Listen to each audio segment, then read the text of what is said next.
感谢您的付出，感谢您开路给台湾愈行愈宽，谢谢，多谢大家。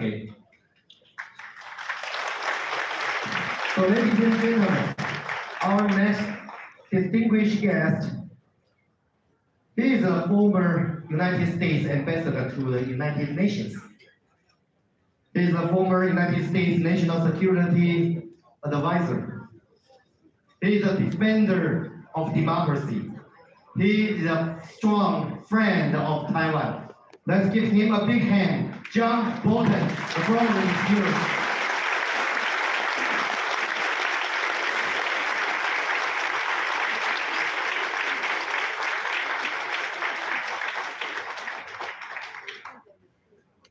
Well, thank you very much, and it's a great honor for me to be here tonight. John, excuse me. You have a special gift from our Chairman.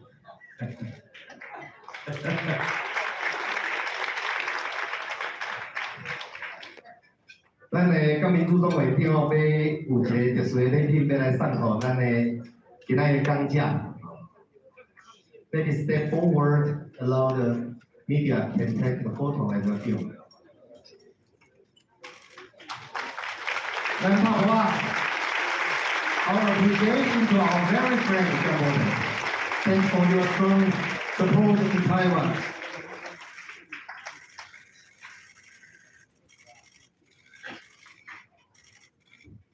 OK， 我的会长会暂时保管迄个礼品吼，袂使离席。See, they shouldn't have given me the microphone first. That was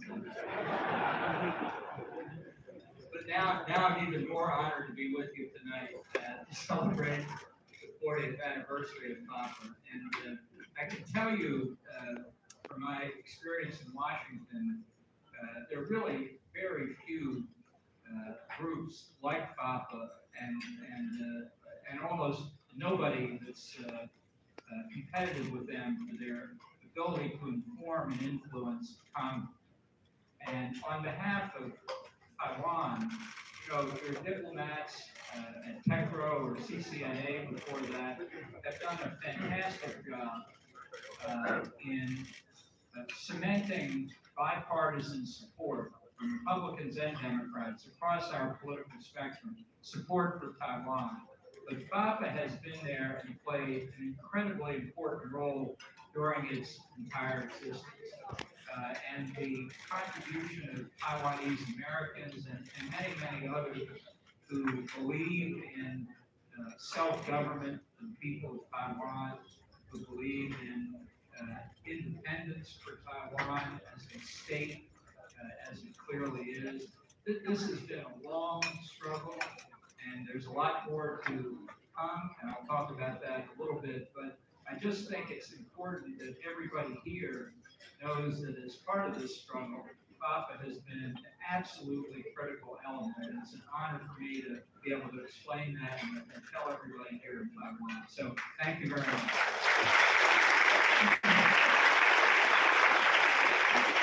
That now creates, forms an axis, new axis between Beijing and Moscow. They've got outriders, rogue states like North Korea, Iran, and Belarus that are part of this this axis. That threaten really countries all around the world. We see the Russian invasion of Ukraine as a very dramatic demonstration of the nature of this threat. We can see what China's done in the South China Sea, fortifying, putting naval and air bases on disputed territory. And right here, we can see what the German theorist Karl von Clausewitz called the Schwerpunkt of China's center of gravity, the centerpiece in their effort to gain hegemony in the Indo-Pacific and ultimately worldwide. Now, one might say that the growing threat of the China-Russia axis worldwide would put Taiwan off to the side, that it would diminish attention to Taiwan. And I think it's important to understand it has exactly the opposite effect. The focus on Taiwan, the threat from China is now made clear to many other countries around the world. And they can see that the threat they face from China is deeply connected to the future of Taiwan. I think some countries already understood this, Japan, for example, but I think other countries in the region that face their own threats also see that they are threatened when China acts in an aggressive manner toward Taiwan. South Korea, I think, is a good example. I think it was very important that President Yoon in his recent summit in Washington, in the declaration that the Republic of Korea and the United States issued, talked about the importance of preserving peace and stability in the Strait, and the significance that many in South Korea now see that the security of Taiwan is deeply connected to the security of South Korea. We can see as well that people are increasingly understanding the repressive nature of the communist regime in Beijing. The cultural genocide practice against the Uyghurs that Taiwan correctly rejected. The people of Hong Kong, hoping that the government in Beijing would live up to its commitments, have been cruelly disappointed by what's happening in Hong Kong today. We see the government of China repressing religious freedom against the Catholic Church, against Falun Gong, against many other faiths that are inconsistent with their view of a totalitarian society. The repression of freedom of the press, arresting Taiwanese publishers, putting publishers like Jimmy Lai in jail for no reason other than speaking their minds. This is the kind of regime that the world sees that China is not just an economic partner, as it has been for many for the past several decades, but has an ideology that leads to the repression of political and economic freedom. Now, there's a lot of talk in Taiwan and around the world about the status quo in the Taiwan Strait area. And people talk about Taiwan not being provocative, as if Taiwan is looking for conflict with China. There's only one country in this region that's being provocative right now, and its capital is Beijing. There's only one country that aims to change the status quo in the region, and that's China. It's China that's putting blockades around the island as a kind of a practice. It's China that's flying its aircraft into zones where they shouldn't be. China that's threatening Taiwan's territorial waters. China that's circumnavigating drones around the island. And so when people worry about Taiwan being provocative, let's ask who's causing the trouble in the region? Who's threatening the status quo? Fundamentally, the system of free government on Taiwan is what's provocative to China. It's the existence of Taiwan that's provocative to China. And it's really incumbent on the rest of the free world, and there is a free world, to stand by Taiwan to resist this provocative Chinese behavior. The threat from China, though, is not just politico-military. It's economic and social as well. And I think it's important for the United States in particular to lead the rest of the world in trying to prevent this Chinese economic threat from intimidating all the rest of us to stand up for Taiwan's security. Let me just give you one example. China has been stealing intellectual property from the United States and other industrial democracies for 4 decades or more.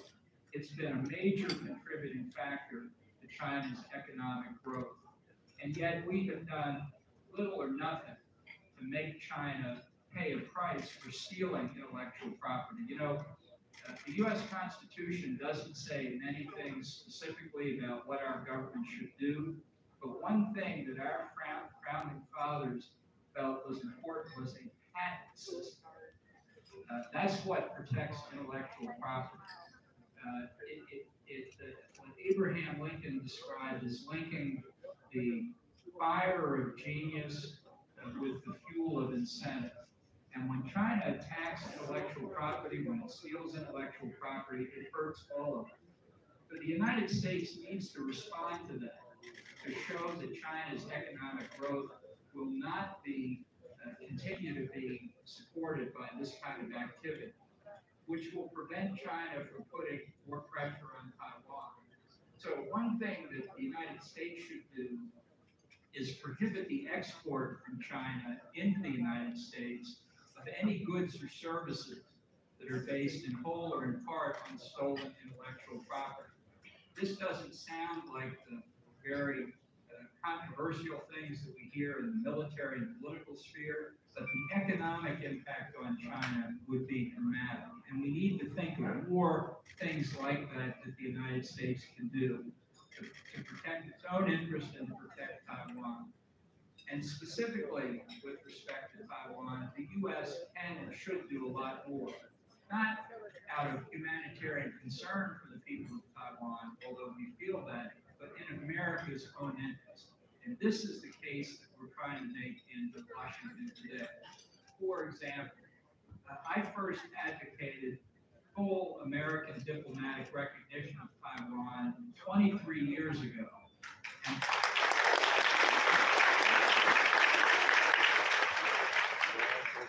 And, with all honesty, it was a good idea then. It's an even better idea today.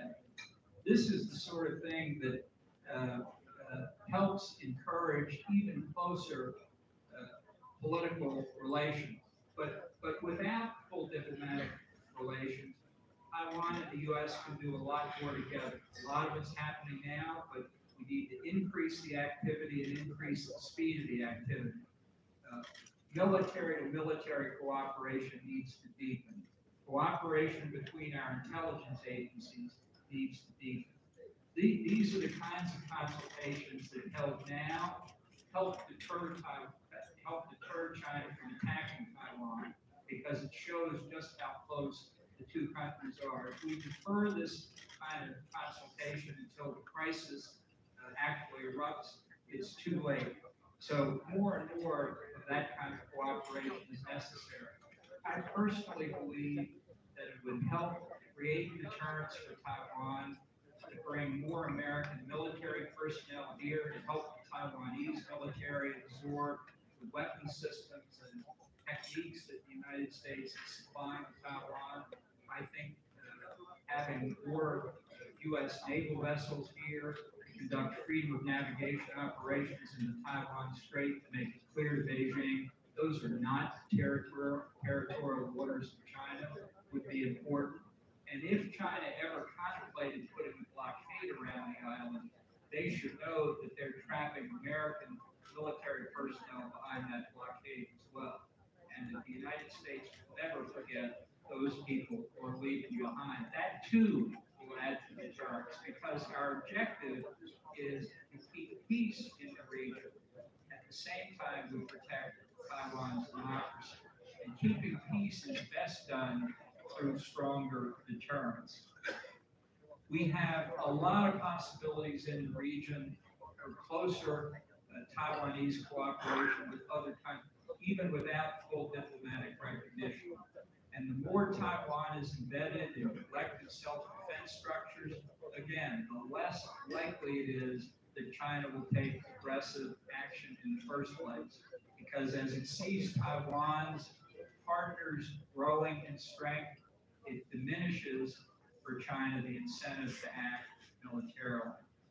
So I think as we look forward, while it's certainly a more threatening environment in many respects, it's also a time of great opportunity for Taiwan to live in peace and still have self-government. You know, the ancient Romans used to say, si vis pacem para bellum. If you want peace, prepare for war.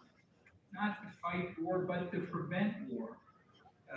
We have a saying in the United States that strength is not provocative.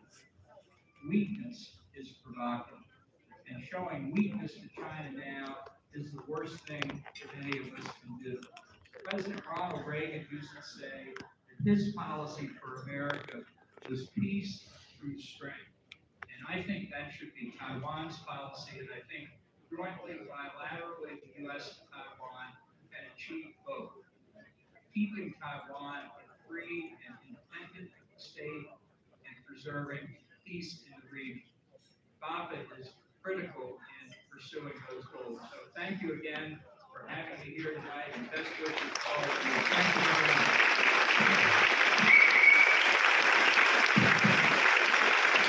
Thank you. Thanks for your contribution and your words here, inspiring us. 谢谢 John Bolton。